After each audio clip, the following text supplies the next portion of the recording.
kahit hindi tayo nakakain, okay lang. Marami namang nabusog, oh. Kala ko nga ako kukulangin. Eh, tignan mo, sakto naman po para sa kanila. Oo nga. Parang nangawit ako, kakaganon ko doon sa... Nay, pretty pa? Parang may problema ata tayo. Ha? Ano yun? Uy! Ala! Hindi, bakit sumakit yung tiyan namin sa niluto ko? Marunong ka ba talaga magluto? Oo nga, pretty! Ano ba yung nilagay mo sa adobo mo? Malinis naman kami nagluto ni Nanay Alme, tsaka maayos yun, di ba, Nay? Hoy, Pretty! Sumakit ang mga tiyan namin dahil sa kagagawan mo. Ikaw pa may gana magsabi na wala kang tiwala sa akin? Eh, ikaw naman pala hindi mapagkakatiwalaan. O, di ba? Kayo lang ang hindi masakit ang tiyan. Plus, kayo lang ang hindi kumain. Equals, palpak yung luto nyo. Uy, hindi totoo yan. Hindi kami nakakain kasi pinaubaya namin doon sa mga pumila. Hindi, Nay Alma, sumasakit talaga yung tiyan namin dahil sa niluto niya ni Pretty. Hindi na kayo naawa sa mga tao? Namatayan na ospital, nawasakan ang bahay, tapos kayo pakakainin yung adobong may lason? Kaya nga, Lorna, hinahinay naman. Nagmagandang loob na nga kaming magluto para sa lahat. Hindi naman namin alam na mangyayari to. Hindi, kasalanan nyo to. Bakit? Kayo bang mananagot sa mga to pag may nangyaring masama sa kanila? Kaya nyo bang bayaran yung pampaospital nila? Tama na ho. Tara na ho! Doon tayo sa taas, maghahanap tayo ng gamot. Tara na ho! ano tiyan? Sige na ho, sige na ho! Sige, sumama kayo sa amin. Paharap tayong gamot. Sige ho, sige ho! Sige, sige ho! Nay! Nay! Oh, sige ho, sige Nay! Opo! Sige ho, Nay!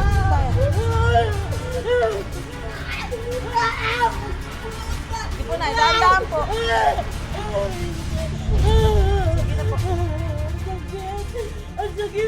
Sige po, Nay.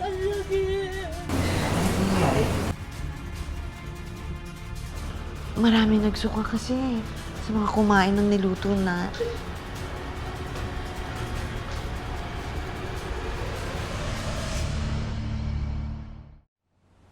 Nay Alma, gusto ko lang naman hong tumulong eh.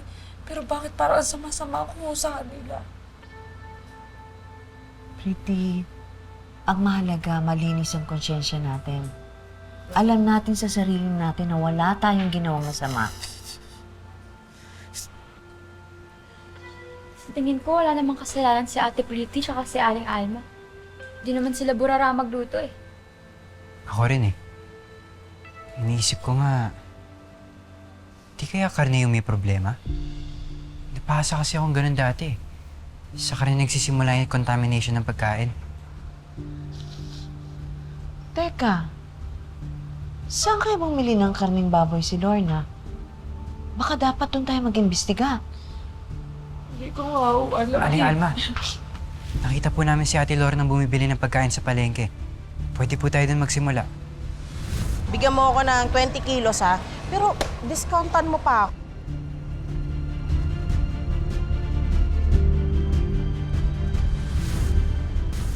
Ba't di natin puntahan na lang? Tingnan natin kung anong meron doon. Sige po, tara.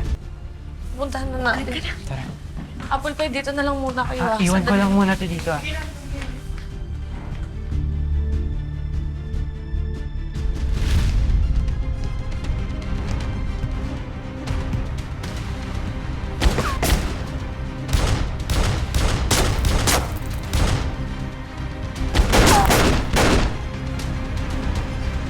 Kahit naman ho, maayos yung pagkakaluto ko nung adobo. Siyempre nag-aalala pa rin ako kasi sumama yung mga pakiramdam ng mga kabarangay natin. Eh, kaya nga kailangan nating malaman ng punot dulo ng pagkakalaso nila. Kaya kung may kasalanan tayo, pananagutan natin. Ay, Aling Alma, doon po. Doon po binili ni Aling Yan, Lorna yan, yung... Opo. Doon po binili ni Aling Lorna yung karne na ginamit sa adobo. Bakit yung ulit? Nagtitinda lang naman ako ng maayos ah. Naghahanap buhay lang naman ako ah. Sir, ano po nangyayari dito? Naghahanap po itong vendor na to eh. Nagbebenta ng botcha. Botcha? Opo, double check na ba po? Nakikiusap ako sa iyo, sir. Sabi ko na nga ba, Nanay Alme, si Lorna na naman ang may pakana nito. Tinan mo bumili ng botsa. Sino mo naman oh. Eh bakit naman niya gagawin yun? Alam niya palang double dead na yung baboy. Nanay Alma, syempre, para malaki yung kickback niya, yung perang dinonate sa kanya, aba, dito niya diniretso para yung isukli nun sa kanya mapupunta. Naku, Ate Pretty, kailangan mo pakita yan sa mga taga-barangay para hindi kayo sinisisi nila. Talaga. Video mo pa. Sir, nakikiusap po ako sa inyo, sir. Sir, naghahanap buhay lang po ako. Nakikiusap po ako sa inyo, sir. Sasad mo. Sir, nakikiusap po ako sa inyo. Huwag mo kunin sa pamilyado ako, sir. Sir, nakikiusap po ako sa inyo, sir. Ayan, mga kabarangay! Nakikiusap ako sa inyo, sir. Ito yung nagbebenta ng botcha dyan. Bumili si Lorna. Ayan mga ebidensya, oh. Yan si Sir, oh. Ito yung pesto. Baho, di ba? Lorna, ang kapal ng pagmumukha mo. Dito, oh. Dito, Carmelo. Diyan bumili ng Diyan bumili ng botcha si Lorna para mapakain sa may barangay Palangga. Kaya kayo muntik ng malaso ng mamatay. Hindi ako may kasalanan, si Lorna. Ayan o, kitang-kita o. Botcha. Sabi sa'yo, Nanay Alme. Yan. Hindi na, Ate.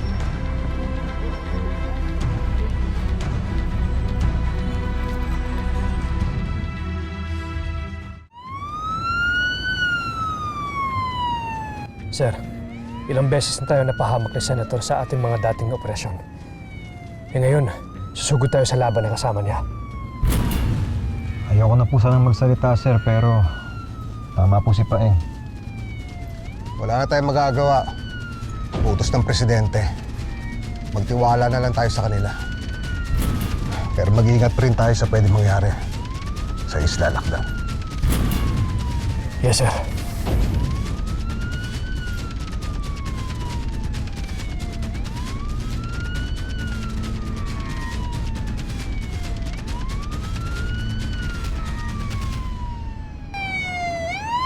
Hoy! Ikaw ang tama na, Lorna. Alam na namin lahat ang panloloko mo. Ha? Nahuli na ng mga pulis kung saan ka bumili na botcha. Lorna, umaming ka na. Kami pinagbibintangan ng mga tao na nakalason sa kanila kasi kami ang nagluto ng adobo. Pero ikaw pala may kasalanan. Dahil double dead yung karning binili mo. Sinisimulan ko na ang mga plano mo. Sinisiguro ko sa'yo, pagkatapos nito, babangong pangalan mo.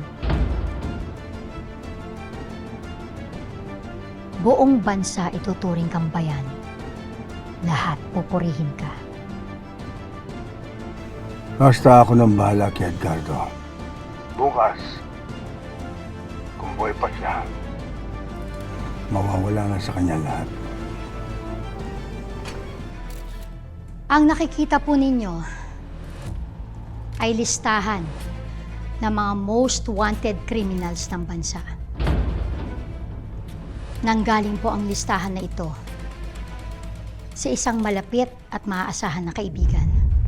Tama hinala ko. Kasabwat nga si Alma ng mga umatake sa Palangga. Sindikato pala yung pumatay sa anak ko. Sigurado ako may atraso si Elias. Kaya raw may spak sa atin to. Tayo na damay. Sinungaling siya sa atin. Sila po ay miyembro ng Golden Scorpio. Paano nagkaroon ng access si Sasha tungkol sa impormasyon na to? Pinangungunahan ng isang Eh, di basta-basta impormasyon na to, Mayor, natin na lang ho. Hindi mo kaya miyembro ng sindikato si Madam Sasha? Shoot!